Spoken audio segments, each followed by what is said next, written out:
Ese tema vamos a estar conversando sobre este plan Santiago Respira, el que ya le decíamos, implementa una restricción permanente para vehículos catalíticos, entre otras medidas, que se aplica a partir de 2017. Vamos a conversar sobre ese tema con Hernán Silva, experto en transporte sustentable de la Universidad Mayor. Hernán, muchas gracias por acompañarnos. ¿Qué tal? Muy bien, gracias por invitarme. A ver, para comenzar esta conversación, ¿qué te parece esta restricción permanente y también lo que involucra este cambio en la mirada de los santiaguinos y que se va a ir extrapolando también al resto de los chilenos con respecto a los planes de descontaminación? Sí, tiene, tal como lo dices tú, esto tiene un impacto ahora en la ciudad de Santiago, pero también es un efecto en cadena, porque hay 14 ciudades que están calendarizadas para poder ir implementando estos planes e ir ejecutando medidas bastante similares dependiendo de las ciudades, con algunas diferencias de énfasis dependiendo de dónde se trate. A ver, hay bastante crítica. Se sabía que en algún minuto se iba a implementar o a comenzar a implementar a partir de 2017. Estamos hablando de más de 1 millón de autos que van a tener 16 restricciones durante los periodos críticos. Eso genera un problema para el nivel de lo que es la ciudad, del transporte en sí, porque aquí se va a incentivar, por ejemplo, el uso del transporte público. A algunos les puede gustar o no, pero claramente el transporte público ha mejorado. Sin embargo, podría, dicen algunos, no dar abasto para la gran cantidad de gente que va a tener que dejar el auto y movilizarse por otras vías. Eso es muy cierto, y la verdad es que cuando uno implementa medidas que son tan estructurales como esta, uno tiene que preocuparse no solamente de la medida, sino que también de los impactos y de las alternativas que le tiene que dar a la ciudadanía. Pero yo creo que yo lo que quisiera plantear respecto a ese punto es que en general la ciudadanía se concentra en el impacto, es decir, cómo me afecta a mí. En circunstancia que el problema que tenemos ahora es un problema de escala ciudad, claro, que nos afecta a todos. Y la misma persona, el mismo ciudadano, que con mucha responsabilidad y mucha preocupación lleva a sus niños a los consultorios para que los nebulicen, lleva a los niños, o a sus hijos, a sus familiares, ¿no es cierto?, al médico para que los traten producto de dolencias respiratorias, es la misma persona que pide a gritos salir y usar el auto. Entonces, es una contradicción también desde el punto de vista de nuestro comportamiento. Y eso es algo que tenemos que evaluar. Si nos concentramos solo en cómo nos afecta a nosotros, sin saber que el efecto acumulativo de cada uno de nosotros nos genera un desbeneficio y un problema de salud gigantesco, también tenemos que tener esa conciencia para entender que estas medidas tienen que implementarse. Ahora, el Plan Santiago Respira tiene varias medidas. Vamos a enfocarnos en la de los vehículos, que quizás es la que más genera más discusión. ¿Tú crees que va a haber un impacto a partir de 2017 en los periodos críticos de contaminación? Va a haber un beneficio, eso es lo que yo estimaría. Ya. Ahora, medidas tan estructurales como esta, tenemos solamente datos de la experiencia internacional, porque efectivamente acá vamos a tener un cambio en las restricciones que es estructural y que se implementa por primera vez en Santiago, entonces, y que va a tener un efecto acá en el resto de las ciudades. Podemos estimar, presumir lo que va a suceder, pero en definitiva lo vamos a saber a ciencia cierta cuando lleguemos al 2017 y estemos en el periodo mayo-agosto, que es justamente donde se van a establecer estas restricciones. Y se espera que, bueno, todo se indica que esto efectivamente va a tener disminuciones. No tenemos que olvidar que el foco está puesto aquí en una variable que es el PM2,5, donde el principal agente que más contamina la ciudad de Santiago es la leña. También están las industrias y también está el transporte. Entonces, el impacto sobre los autos y las restricciones va a generar una bajada importante, pero junto con ello también está la restricción a la leña, que es total. Claro. Y eso tiene que ser así, porque más del 50% del PM2,5 que respiramos nosotros en invierno proviene de las estufas a leña. A ver, el corte en términos de el año 2012 es el corte que se da entre los vehículos más contaminantes y los menos contaminantes, para de alguna manera tenerlo claro. Claro. Ese corte no es arbitrario, ese corte tiene que ver con lo que fue la implementación de las normas europeas de descontaminación. ¿Cuál es la diferencia entre un automóvil antes del 2012 y después del 2012, para tener claridad de por qué se hace ese corte? Bueno, el corte se hace en base a una serie de estudios, estudios de secuencias históricas, en la cual, ¿no es cierto?, se analizan la antigüedad de los vehículos y también el tipo de vehículo y las emisiones que estos generan. Y en base a esta estadística se hace un corte considerando el beneficio que se desea obtener, porque el beneficio que se desea obtener es una reducción del PM2,5. Y por lo tanto, de acuerdo a las estadísticas, efectivamente, ese es el año de corte que genera el porcentaje de beneficio que se espera. También hay un cambio tecnológico Y hay en términos de la norma Euro 5, la Euro 4 en algunos casos. Exactamente, está justo entre la Euro 5 y Euro 4, y ahora ya están llegando todos, con la gran mayoría con Euro 6, y por lo tanto ahí están los beneficios y están las escalas. Ahora, una cosa es bien importante en distinguir entre la norma que cumple el vehículo versus las emisiones que genera en Santiago. Claro. Los catastros de emisión en general se hacen ciudad por ciudad. ¿Por qué? Porque en gran medida la contaminación que genera el vehículo, el auto que uno conduce, depende de cómo lo conduce. Lo que se llaman los ciclos de conducción. Cómo uno acelera, cómo uno frena, el nivel de congestión que hay en la ciudad. Influye mucho. Muy importante también el tema de la mantención. Si yo tema de la tengo mantención, un auto con norma Euro 6 y no le hago ningún tipo de mantención, finalmente puede, no me imagino que contaminar lo mismo que los autos antes del 2012, pero evidentemente tiene un impacto.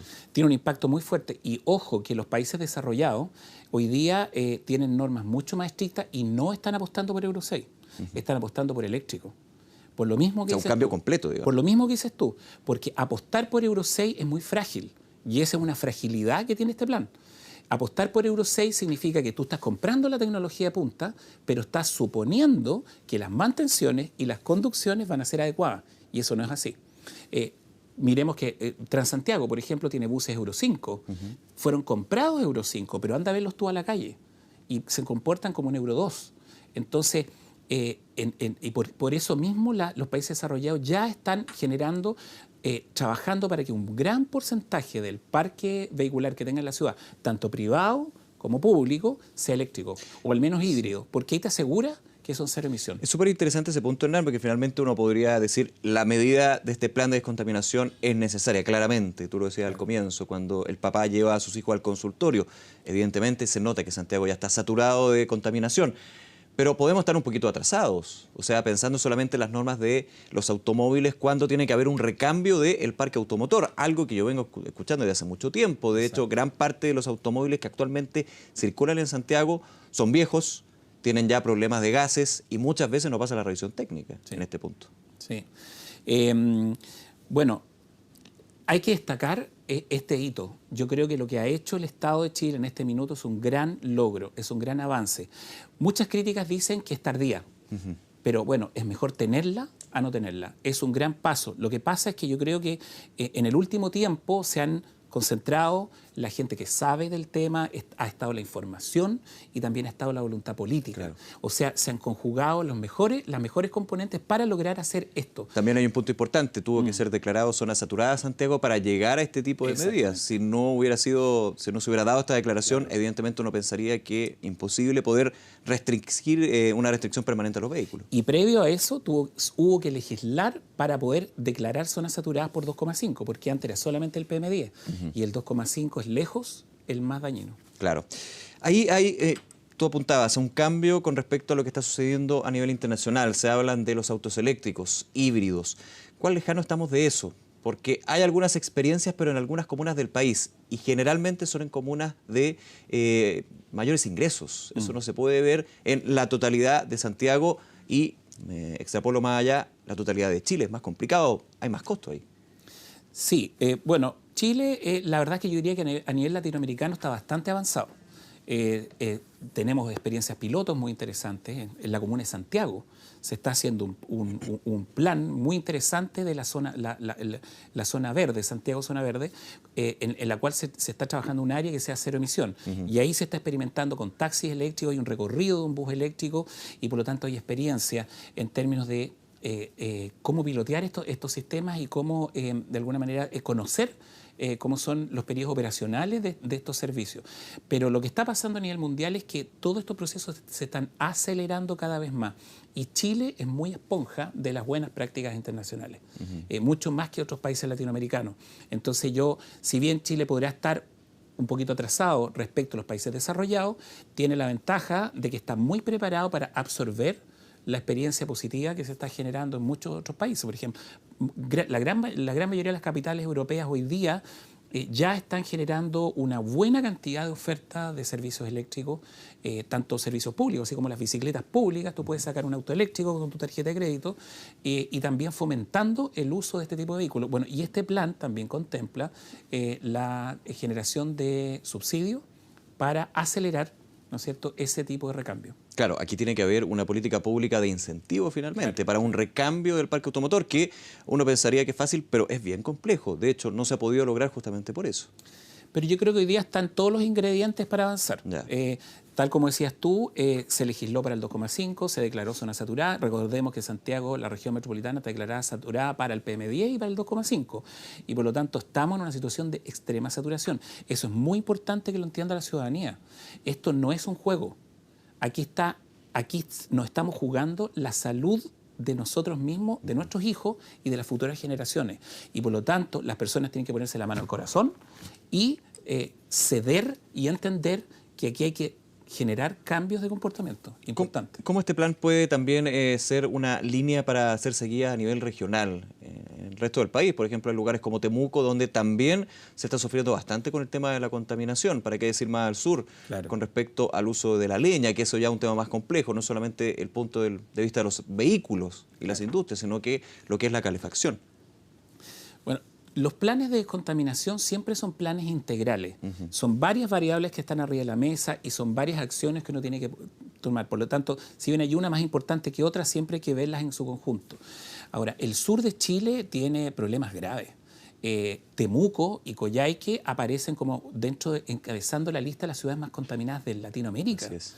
Entonces, la verdad es que la gente de Coyhaique ya no puede seguir alegando, no puede seguir viviendo como lo hace ahora.